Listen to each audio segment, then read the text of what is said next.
అందరికీ నమస్కారం అండి. ఈరోజు ఆది మానవుడు ఆధునిక మానవుడిగా ఏ విధంగా మారుతున్నాడు అనేటువంటి ఆధునిక మానవుడు ఆది మానవుడిగా మారి ఏ విధంగా హింసకు గురి చేస్తున్నాడు జనాన్ని అంటే, తాతయ్యని మనవడు అడుగుతాడు.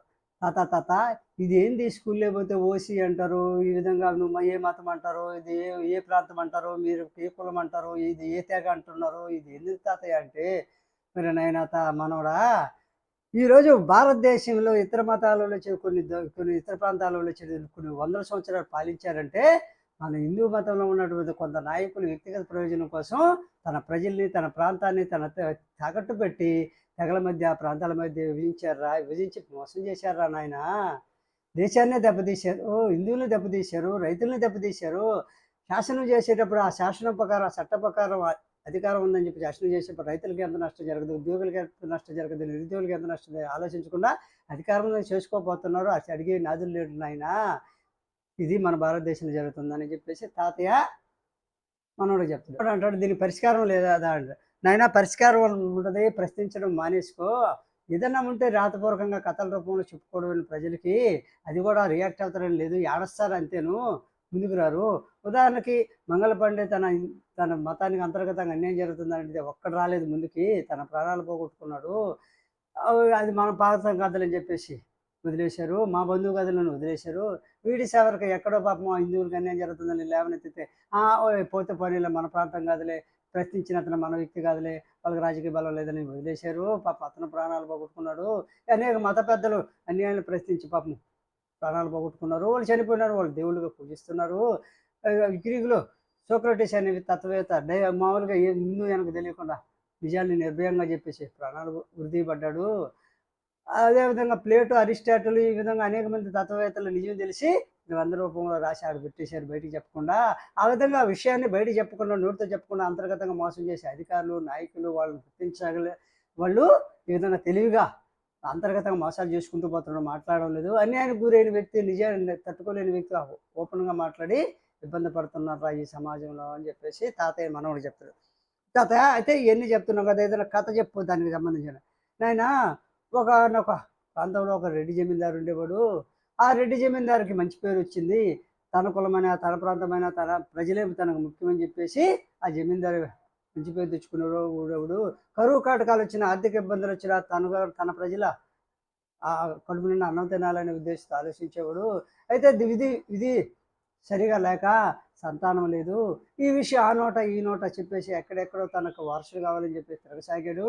ఈ తిరిగే క్రమంలో అతనికి ఉన్నటువంటి ఆస్తులు, అతని ప్రజల ఆస్తులు అతను ఇవన్నీ కొట్టేయాలని కొంతమంది కొట్టపడినారు. ఒక రోజు గుర్రం మీద పోతా ఉండిండారు ఆ జమీందారి. మంచి పేరున్న జమీందారిని ఎలాగైనా దెబ్బతీయాలి, ఆ కుటుంబాన్ని దెబ్బతీయాలి అని చెప్పేసి పవన్గా ముందుగానే ప్లాన్ వేసి ఈ విధంగా ఒక వ్యక్తిని మామూలుగా హిందూ మతాన్ని దెబ్బతీసి కులాల మతం వ్యతిరేకం చేయాలి, కులాల మధ్య శిక్ష పెట్టాలి, అతన్ని పేదవాడిని చేయాలి, అతనికి చెడ్డపేరు తేవాలని కుట్ర పడిన వ్యక్తులు ఒక వ్యక్తిని ముందుగానే ట్రైనింగ్ ఇచ్చి పశువుల కాపర్ దగ్గర క్వశ్చన్ పెట్టారు. ఆ పశువుల కాపర్ దగ్గర మామూలుగా ఆజానుబాహుడు మంచి అందం సందం చేశారు. కానీ ఆ జమీందారి ఎవరైనా ఆయన అంటే మీ తెగను, మీ కులం అని చెప్పేసి అన్నీ చెప్పించారు. అది నిజమాబద్ధం తర్వాత తెలియదు. పశువుల కాపరి దగ్గర నుంచి తీసుకొచ్చి మా తగ్గని చెప్పి వారసత్వంగా తీసుకున్నాడు. కానీ తెచ్చిన తర్వాత ఆ తండ్రి యొక్క మంచి పేరు నిలబెట్టడం మానేసి ఆ మతానికి ఉన్నటువంటి అనుకూలంగా ఉండే వాళ్ళందరినీ దెబ్బతీశారు. ఆ మతానికి వ్యతిరేకులందరికీ న్యాయం చేశారు. తర్వాత వాళ్ళ వారసులు వచ్చేసి వాళ్ళ బంధువులు వచ్చి, నాయనా నువ్వు దత్తత పోయావు, దత్తత పోయి నీకు ఏ చింటూ కూడా భూమిరు, నువ్వు మాత్రం ముందుగానే నీ పని కానిచ్చేసి నీ పేరుతన్ని మార్చుకోరా నాయన అని చెప్పేసి అతను చెప్పాడు.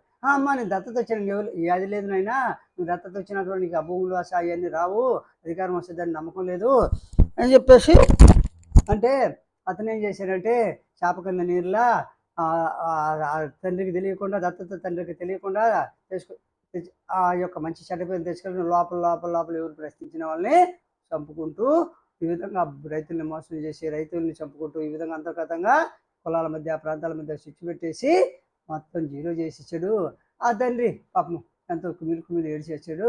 ఆ తండ్రి యమధర్మరాజు దగ్గర పోయిన తర్వాత, నాయనా నీకు ఉన్న మంచి పేరు నువ్వు దత్తత తీసుకొచ్చేటప్పుడు ముందు వెనక ఏం ఆలోచించేది లేదు నాయనా, ఏ కులము, ఏ మతము, ఏ ప్రాంతమో తెలియదు, కానీ వచ్చినంచి నా కొడుకు నాకున్నటువంటి ప్రజల్ని దూరం చేశాడు, ప్రజల దగ్గర చెడ్డ పేరు వచ్చేటట్టు చేశాడు. నేను ఆచరించే మతానికి చెడ్డ పేరు తేవాలని నా మతాన్ని ఆచరించే వాళ్ళందరినీ రైతులను దెబ్బతీశాడు. తల్లిగైతేల సంతకాలు పెట్టుకున్న రైతులను మోసం చేశాడు. నా మతానికి వ్యతిరేకంగా ఉండే వాళ్ళందరికీ రికార్డులను సక్రమంగా చేశాడు. వాళ్ళకందరూ పక్కా చేశాడు. కొంతమంది రిజిస్ట్రేషన్ చేశాడు. కానీ నా యొక్క కొన్ని దశాబ్దాలుగా ఉన్నటువంటి నా జమీందారు వ్యవస్థకి చెడ్డ పేరు కళంకం తెచ్చాడు. కానీ నా విధిరాత అంటే దీని వెనకాల కుట్రదారులు ఉన్నారు నాయన. నువ్వు ఒకరు కాదు, భారతదేశంలో పరమతాలు వచ్చేసి ఏ విధంగా హిందువుల మధ్య, కులాల మధ్య, ప్రాంతాల మధ్య చిచ్చు పెడుతున్నారో నువ్వు కూడా అవన్నీ గమనించుకోవాలి. కాబట్టి నీ ప్రజలకు చెడ్డ పేరు రావడానికి, నీ ప్రజలు బాధపడడానికి, నీ ప్రజలు నీ యొక్క నిన్ను నమ్మి రైతులు పేదరికంలో మగ్గడానికి, వాళ్ళు రైతుల భూములు పోవడానికి అన్ని కారణం నువ్వు ఆలోచన లేకుండా నువ్వు ముందుగానే ఎక్కడికి పోతావో, ఏ విధంగా చేస్తావు అని చెప్పేసి ముందుగానే నీ పరివారానికి చెప్పుకున్నావు. నీ గూఢచారులకి వాళ్ళు కుట్ర పని ఎవరినో ఒకరిని తీసుకుని తీసుకొచ్చాడు. చేసుకొచ్చిన తర్వాత నీ కులమే కాబట్టి, నీ వారసుడే కాబట్టి నీకు మాత్రం మంచి పేరు లేకుండా నీకున్న మంచి పేరు నన్ను చెడగొట్టి అందరి దగ్గర విలనం చేశాడు నాయన అంటే అప్పుడు యమధర్మరాజుకి దండం పెట్టుకుని, నిజమేనాయనా ఈరోజు భూలోకంలో ప్రతి నాయకుడు, ప్రతి నాయకుడు గమనించాలి. ఎక్కడి నుంచో వచ్చిన నాయకులు తన ప్రాంతం వాళ్ళు మోసం చేస్తూ, తన మతం కుట్రపడి ఇతర కులాలు, ఇతర మతాలతో కలిసి తన మతాన్ని దెబ్బతీస్తున్నప్పుడు ప్రతి ఆలోచించుకున్న నాయకులు ఎవరైతే ఉంటారో ఆ నాయకులకు ఈ రోజు కాకపోయినా రేపైనా ఆ జమీందారు పరిస్థితి వస్తుందని చెప్పేసి తాత మనోడికి చెప్తాడు. అవునా తాతయ్య అంటే, అయితే మనం చెప్పిన వెంటనే స్థితిలో లేరు కదా, ఇప్పటికే ఎంతో డ్యామేజ్ అయిపోయింది ఆ నాయకులకి. తన ప్రాంతం వాళ్ళందరినీ మోసం చేసుకుంటూ, కుట్రలు చేసుకుంటూ వస్తున్నారు. ఇంకో ప్రాంతం నుంచి వచ్చిన వాళ్ళు ఈ విధంగా వాళ్ళు మాత్రం అన్ని పనులు చేసుకుంటూ తన ప్రాంతం వాళ్ళకి మేలు చేయకుండా ఫిడి చేస్తూనే ఉన్నారు కదా. ఒక్కొక్కడిని పేదవాడిగా మార్చడమో, లేకపోతే ఈ విధంగా మంచి పేరు ఇస్తే తన ప్రాంతం వాళ్ళని ఇతర మతాల కూర్టించడం, తిట్టించడం చాలా జరుగుతున్న తన ప్రాంత నాయకులు ఎందుకు గమ్మునున్నారంటే, ఏం చేస్తాను ఆయన మైకం కమ్మినప్పుడు ఆ జమీందారు ఏ విధంగా అయిందో ఆ విధంగా మైకం కమ్మినప్పుడు గ్రహాలన్నీ చుట్టుముట్టి వాళ్ళని దెబ్బతీసే క్రమంలో ఈ విధంగా వాళ్ళు కళ్ళు తెరుచుకోలేరు నాయన. శారీలు మాత్రమే అంటారు. ప్రతి నాయకుడు గమనించాల్సిందండి ఆ జమీందారు చరిత్రని, ఆ జమీందారు దెబ్బతిన్న తీరుని, ఆ జమీందారికి వచ్చిన చెడ్డ పేరుని ఏ విధంగా వచ్చిందో ప్రతి నాయకుడికి వచ్చే స్థితి ఉన్నాయి అని చెప్పేసి మనోడు చెప్తారు. కాబట్టి గ్రంథాలు రచించేటప్పుడు కథల రూపంలో రాయడమే ఆయన ఇప్పుడున్న పరిస్థితి. ఏదో మనకు అండగా ఎవరైనా నిలబడతామని చెప్పేసి వస్తే అప్పుడు మనం డైరెక్ట్గా చెప్పాలి. ఈ రోజుల్లో విషయం చెప్పించుకొని కూడా అంత డబ్బుల రూపంలో, ధన రూపంలో ఆశపడుతున్నారు. ఉద్యోగస్వామ్య వ్యవస్థలో కూడా సీనియర్ జూనియర్ అనేది లేకుండా ఎవరికి బలం ఉంటే వాళ్ళకి, ఎవరు దోపిడీ చేస్తే వాళ్ళ పక్కన మొగ్గుతున్నారు. కాబట్టి మైకుని కమ్మినప్పుడు ఏ నాయకుడైనా వాళ్ళకి నిజం తెలియదు. ఆ మైకంలో నుంచి బయటపడే లోపల వాళ్ళ కుటుంబాలు పతనం అవుతుంటాయి, వాళ్ళ శరీరాలు ముక్కలైపోతుంటాయి, వాళ్ళ శరీరాలు ఈ భూలోకం నుంచి వెళ్ళిపోతుంటాయి నిజం తెలుసుకునే లోపల. కాబట్టి ముందుగానే ఎక్కడ అన్యాయం జరుగుతుంది, ఎవరికి అన్యాయం జరుగుతుంది, ఏ ప్రాంతం వాళ్ళు అన్యాయం చేస్తున్నారు, ఈ విధంగా ఇతర మతాలతో చేతులు కలిపారా లేదా, ఈ కలిపి మాకు చెడ్డ పేరు తేవడానికి మా వెనకాలే ఉంటున్నారా అని చెప్పేసి ఆలోచించాల్సిన విషయం. అధికారం ఉన్నప్పుడు ఎవరైనా ఉంటారు. అధికారం ఉన్నప్పుడు మా వెనకాలే ఉండే మాకు అన్యాయం చేసేవాళ్ళు ఎవరు అనేది ప్రతి నాయకుడు ఆలోచించాలి నాయన.